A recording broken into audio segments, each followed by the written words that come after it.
Also, on the bottoms of the strings, where they attach, these thicker strings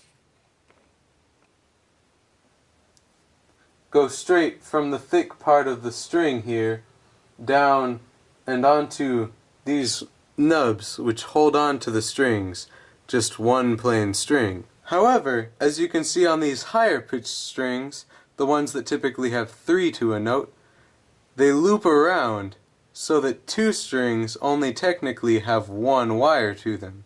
Also, a note on the design of these upright pianos. The larger strings go to the side like this to come and be able to be hit by the hammers that are on this side of the piano. And the thinner strings that are for the higher notes go up in this direction so that the hammers on that side can hit them. You can also notice that the strings have less and less length to them as they go up to the higher notes. This is because shorter strings have higher pitches. You can see on this neighboring key over here that by pushing down the key, it raises up the back end of the key and pulls up on this, playing the key. You can also do this by hand. However, one nice thing about the piano keys, instead of just pulling on these, is that they stop at a designated level, while with your hand you can pull it too far and pull the hammer into the strings back there, muting the strings. And the way to adjust that is down inside. I don't know if you can see that little circle thing underneath the red square thing. When you turn that some, that helps adjust where the hammer pops back, and that's a problem that I've been having that I need to learn how to fix, because I can turn the thing on the edge ones where there's a gap, but in these middle ones it's really hard to get to that circle piece. One of the problems that I'm having with my keys is that some of them, like this key here, it pops back like it should and only plays the note once.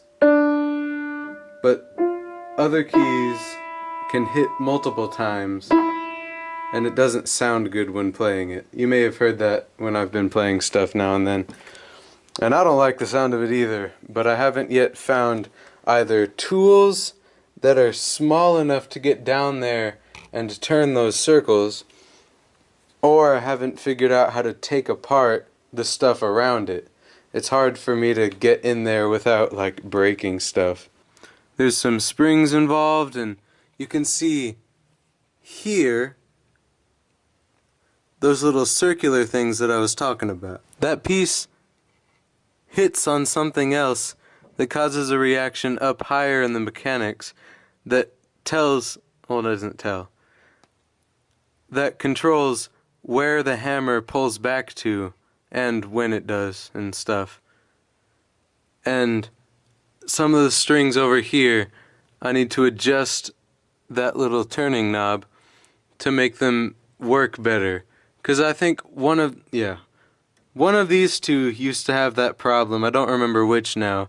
But I was able to turn the knob because it's right here at the side, and that fixed the problem. But I can't do this for some of the ones over here because it's back behind everything and it's hard to get to it, and I don't want to mess anything up. As you can see, this piano has had some other problems before. This is a piece of tape holding it together here because part of the wood that holds together this fell off, and otherwise this piece could probably I could probably take it out right now because the tape fell off too. Yep. And there we go. That's the piece. Alright, you can see what I'm talking about here. When I strike the string, that little circular knob pushes back that one piece, which somehow does something.